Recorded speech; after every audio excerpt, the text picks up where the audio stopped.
जय जननी। आज हम पढ़ेंगे B complex, vitamin B complex पढ़ेंगे। विटामिन बी कम्प्लेक्स में विटामिन बी1 पढ़ेंगे। ठीक, क्या है बी कम्प्लेक्स, जो वाटर सोल्यूबल विटामिन होते हैं।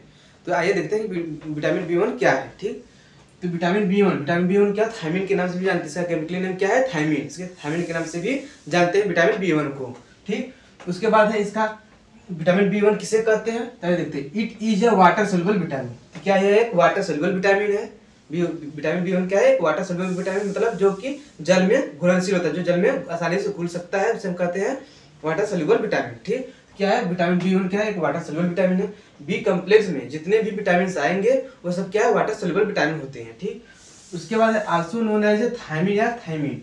तो क्या also known as a thiamine या थायमिन, इसका कंप्लीट नेम क्या होता है, थायमिन के नाम से भी जानते हैं, थायमिन। ठीक, उसके बाद मेटाबॉलिज्म ऑफ कार्बोहाइड्रेट।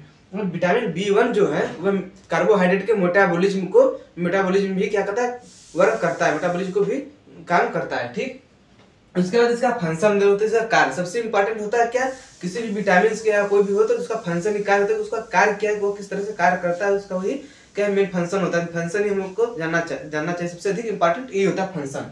क्या, इट इज आल्सो हेल्प या prevent complication in nerve system, brain, muscles, heart, stomach and intestine. मतलब यह इट आल्सो हेल्प या प्रिवेंट, या हेल्प करता है, प्रिवेंट करता है क्या, कॉम्प्लिकेशन ऑफ नर्व सिस्टम को क्या करता है, हेल्प करता है। ब्रेन में भी वर्क करता है, मसल्स में भी वर्क करता है, हार्ट में भी वर्क करता है।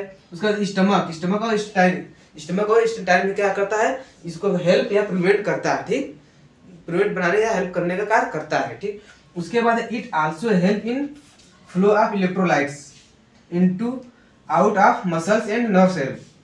It also help in the flow of electrolytes, यह फ्लो करता है इलेक्ट्रोलाइट का। विटामिन बी1 क्या होता है, जो इलेक्ट्रोलाइट का क्या होता है, फ्लो करता है किसमें, जैसे इन आउट ऑफ मसल्स या नर्व सेल में क्या करता है, इलेक्ट्रोलाइट का फ्लो करता है। इलेक्ट्रोलाइट में क्या करता है, सोडियम, पोटेशियम, क्लोराइड, मैग्नीशियम, ये सब क्या है, इलेक्ट्रोलाइट है, जो कि क्या करता है, फ्लो कराने का कार्य करता है विटामिन बी1। उसके बाद it also help in very disease. अब विटामिन बी1 की कमी से क्या होता है, वेरी डिजीज नामक डिजीज होता है, उससे भी क्या करता है विटामिन बी1 क्या हेल्प करता है, बचाता है हमें। उसके बाद है अगला, it also help of carbohydrate is to provide energy from the body.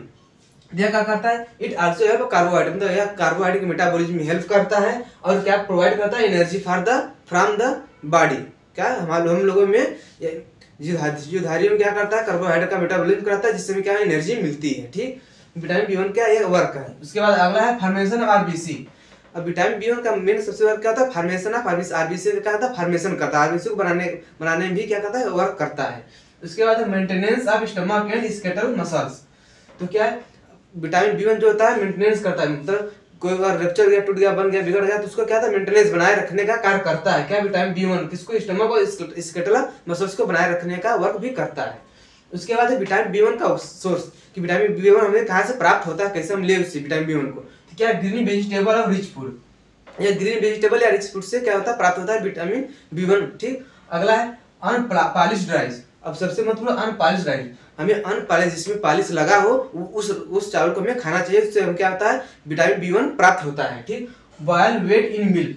अब बॉयल वेट मतलब गेहूं को बॉयल कर और दूध के साथ खाने से क्या होता है, विटामिन बी1 मिलता है हमें। उसके बाद है आरडीए। तो प्रतिदिन मनुष्य में आरडीए कितनी आवश्यकता होती है, कितना लेना चाहिए, कितना हमें आवश्यकता होती है आरडीए की, देखते हैं। मेल में क्या 1.2 mg पर डे।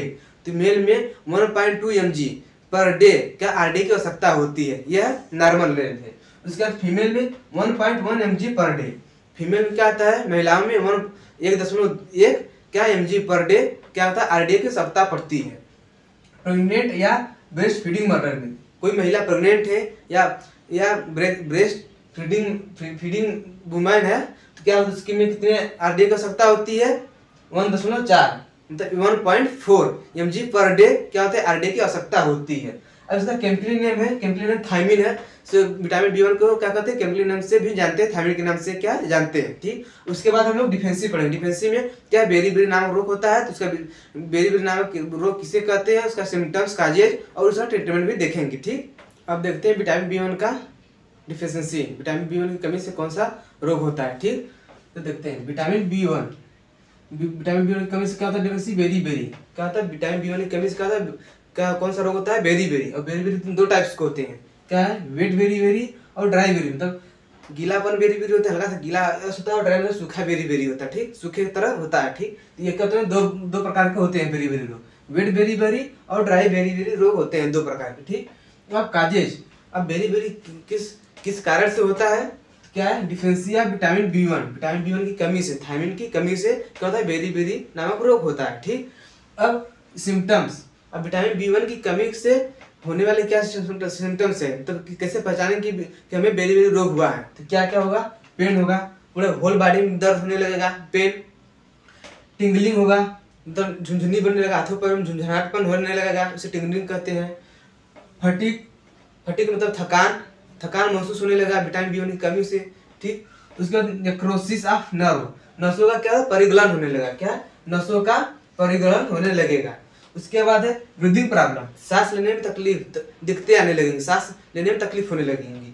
उसके बाद लास्ट ऑफ हेपेटाइटिस, हेपेटाइटिस मतलब भूख नहीं लगेगा, भूख मरने लगेगा, भूख नहीं लगेगा, क्या होता है, उसका लक्षण है, बेरी बेरी का लक्षण है। इससे हम पहचाने, ये अगर इतने सिम्टम्स रहेंगे तो हम पहचाने क्या है, बेरी बेरी रोग नामक लक्षण दिखेगा है, ठीक।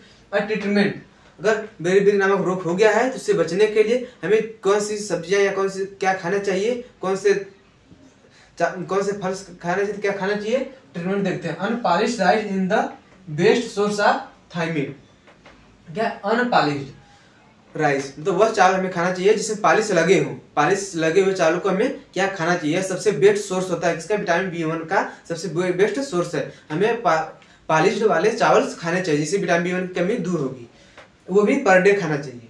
अब boil wheat germ in milk and eat per day, तो बॉयल वेट मतलब गेहूं को उबाल करके उसके दूध के साथ खाने से क्या होगा, बेरी बेरी नामक रोग क्या होगा, दूर हो जाएगा। वो भी ईट पर डे मतलब पर डे खाना है, ईट पर डे मतलब पर डे खाना है, ठीक। तो क्या होगा, विटामिन B1 की कमी दूर हो जाएगी, ठीक। आई होप आप लोगों को वीडियो या टॉपिक समझ में आया हो, तो लाइक शेयर कमेंट जरूर कीजिएगा।